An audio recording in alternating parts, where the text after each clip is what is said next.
Hello everyone and welcome back to the 3T Path channel. My name is Giridhari, and today we're going to be going over a topic that's actually really important, like traditionally like a huge issue to be dealt with when it comes to spirituality, which is, do I have to drop everything, renounce everything to be able to become a true spiritualist and attain liberation? Now this is a very ancient topic. This goes back all the way back to prehistory, because this is what people were dealing with, deciding like what is true spirituality. And the idea was that, well, maybe spirituality is the opposite of material life, of everything that I'm doing here now. So if I want to do that, I have to drop all of this that I'm doing now. So in this video, we're going to go over 3 topics about this so you can understand this and see how important it is and how Bhagavad-gita fits into this discussion very importantly.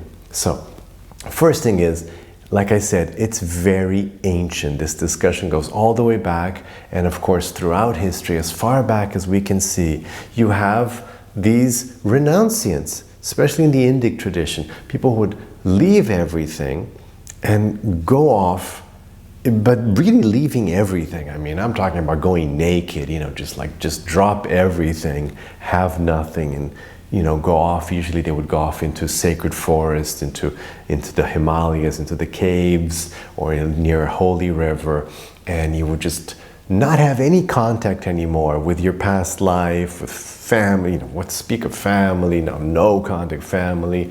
Of course, no job, nothing like that. Just drop everything, and then just spend your whole day basically meditating, trying to, just rejecting matter and trying to, in your consciousness, up, different paths, Buddhism, there are different ideas of how to do that, but somehow just in here, in your mind, just going beyond everything that we're seeing, that we're sharing out here. Now, why is this not actually the path? What happens is this.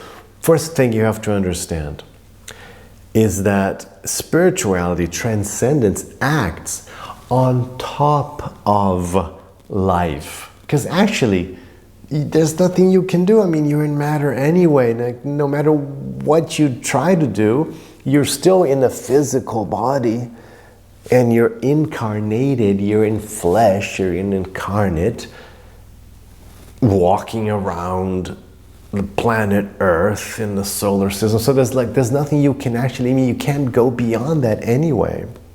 So regardless of what adjustments you try to make, you're still in matter. You're still within, to use the language of the yoga, of the yoga, you're in the gunas, you're in the material modes, you're in this material energy of the Lord. So if you try to renounce things, what are you really you can go so far, but you're still stuck here.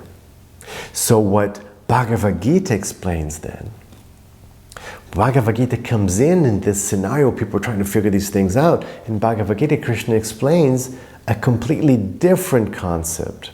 Now, pay attention, this is very interesting. So you have this idea, right? It's still to this day, we have this idea that, oh yes, spiritual life means renouncing everything, dropping everything, and going off into the forest. Still people think that. So imagine, thousands of years ago when Bhagavad-gita was spoken, very much still, that was the idea as well. People had this concept, right? Again, because it's a materialistic view of spirituality, where like, oh yeah, you just reject these things of normal life and that makes you spiritual. But then Bhagavad-gita comes in and Krishna says, no, look, I'm going to teach Bhagavad-gita. For one thing, just look at the scenario. Look where Bhagavad-gita is being taught. Never mind, actually even, we're going to get into the actual teachings of Bhagavad-gita, but what's the scenario? And we have Krishna teaching the prince, Arjuna. He's not just a regular guy. This is the prince. He's a co-emperor of the world. So this is a vastly, it would seem a very materialistic position, like, oh, this emperor, like how much more involved in the world can you be? It's like these days, if you think of like a super billionaire, it's like, you know, oh yeah, those are the most materialist, you know, like you think of like, oh yeah, that's the most materialist billionaire, he's got so much stuff. So this is Arjuna. He's like the billionaire of back then, but he's got massive power as well. So he's like super powerful politically, super wealthy. And this is the person receiving Bhagavad-gita. This is the person, so, and not a renunciant. It's not that Krishna went off and taught some renounced people in the forest, in some distant ashram in the Himalayas. No. No, he's teaching this prince, this practically like, you know, the brother, co-emperor of the world, in a battlefield. So like, again, what's more like materialistic than a battlefield, you would think. And then to make the message even clearer, right in the beginning of Bhagavad Gita, Arjuna, because he's like disturbed, he's not thinking well, he wants to give everything up. He actually says in the beginning of Bhagavad Gita, Krishna, I just want to give everything up, and I want to become a beggar. I just want to be, you know, I just want to renounce it. I just want to go around begging for, like, you know, like I see these people doing. I want to do that. I don't want to be dealing with my stuff here. So he actually says that, and Krishna says, no. Because then he explains what true spiritual life is, at least according to, you know, Bhagavad Gita Yoga. He says, look, the actual practice, he explains, is to do your dharma. You have to, this is it. You're going to do your spiritual life on top of your material life. And this is the important point here. Transcendence is going to happen on top of your day-to-day life. This is the beautiful teaching of yoga, of Bhagavad Gita. Not beside, not beyond it, not some other place, not by giving it up. No, on top of it. And then he goes on to explain that from beginning to end of Bhagavad Gita, the concept of, look, you have your dharma, you have your duties in life, the stuff you're doing, you have your life, you have your job, your career, your family, you're taking care of your body, whatever you do, your society. The stuff you do, okay, that stuff, you do that. And you change your mentality of how you do that. That's what yoga is, changing consciousness. You change your consciousness, you change the way you deal with life. But you don't have to change the details of life itself. In fact, you should do those very well.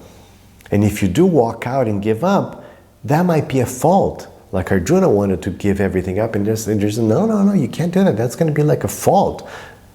He even says like that will lead you to a path of suffering, because this is your dharma. Your dharma is to uphold the law, to protect your country. So you have to be here. You have to be in this battle because you have these opposing enemies. They're trying to usurp the power. You can't allow that chaos. So you have to do this. So the basis then, that's why in yoga, that's why, in 3T Path, in this channel, I'm talking about dharma. So then the third point that I want to make is that even though you don't have to renounce everything, you also just can't live any kind of life, right? You can't live the life of like a horrible person, a cretin. You can't just be like a sinful, mean, harmful person. No, then that's the path of dharma. So the layer on which you're going to build your transcendental consciousness is going to be a life in sattva and in dharma. That's why in Bhagavad Gita, Krishna talks so much about dharma, about doing your duties, and then he dedicates so much attention to the topic of sattva, which is a different topic, and it's not for this video, but just the lifestyle choices of cleanliness, of health, of doing the right thing, and most importantly, of being in the here and now. Because in sattva, you do things not for the result, not with your mind thinking the result, huge topic, but with your mind in the here and now, focused on your purpose, on your dharma.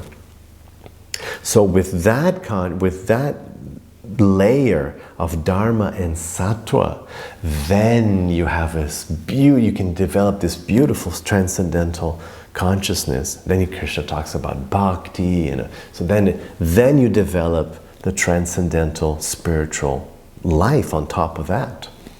So then you don't have to give up life, but you just have, but you also can't have like a unregulated, crazy, mean, destructive life, which would be tamasic, which would be adharma.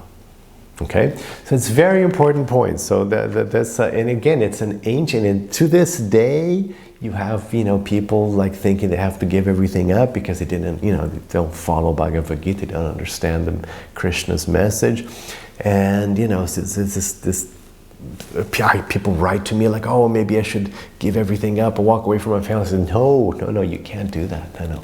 You have to do your life really nicely as a loving offering to Krishna. Basically, that's the final instruction, Bhagavad-gita. Just have a beautiful life, dharmic, be purposeful, do things nicely, and then do that as an offering to Krishna. And that's how you make your life perfectly transcendental and spiritual. So, I hope you understand that then. There's three things. Spiritual life happens as a second layer to material life. You don't have to renounce things because how much can you renounce anyway? And third, you also can't just have any kind of crazy life. You have to have a nice, beautiful, dharmic, sattvic life. So let me know if you have any questions on this important topic. Leave your comments below. I would love to hear from you. And have your rest of your day with lots of peace and lots of love.